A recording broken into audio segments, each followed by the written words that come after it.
WhatsApp guys, this is me. আগামী 5ই মে, মঙ্গলবার,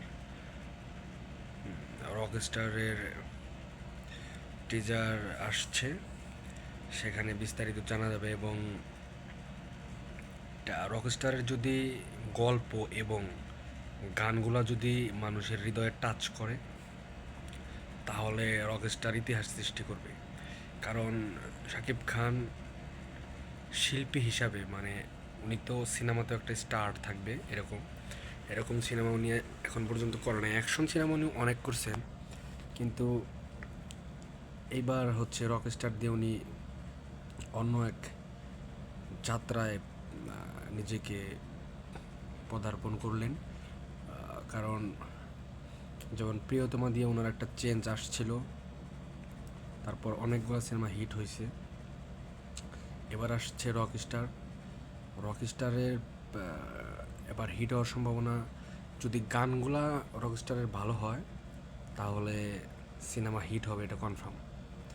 আর একটা নিউজ জানলাম যে শাকিব খান এই রকস্টারের জন্য ওনার ফিটনেস এমন এক পর্যায়ে আনছেন, একদম স্লিম হয়ে গেছেন। সেটা 5ই মে মঙ্গলবার দেন টিজার আসবে, তখনই বোঝা যাবে যে উনি কতটা স্লিম হয়েছেন।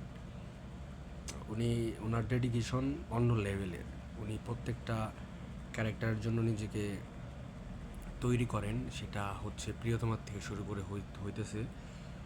প্রিয়তমাতে ওনার লুক অসম্ভব সুন্দর ছিল, রাজকুমারের অন্য লুক, দেন দরদে অন্য লুক, তুফানের ডিফারেন্ট, বরবাদ, তাণ্ডব, এক একটা সিনেমার জন্য উনি এক এক রকমভাবে নিজেকে পরিবর্তন করতেছেন। কিন্তু উনি বিগত আগের সিনেমাগুলোতে কী হয়েছে, মানে একই গেট আপে একই স্টাইলে অনেকগুলো সিনেমা করে ফেলছেন। উনি বলছেন যে তখন আমার সময় ছিল না, কিছু করার নেই, উনি না চাইলেও অনেক সিনেমা করতে হয়েছে, উনি স্বীকার করেছেন সেটা।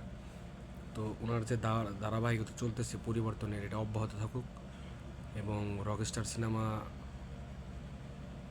ভালো হোক এবং এটা সুপার ডুপার হিট হোক, এটা প্রত্যাশা থাকবে। এবং রকস্টারের টিজারের জন্য আপনারা কতটা আগ্রহ নিয়ে বসে আছেন সবাই কমেন্ট করে জানিয়ে দেবেন। ধন্যবাদ।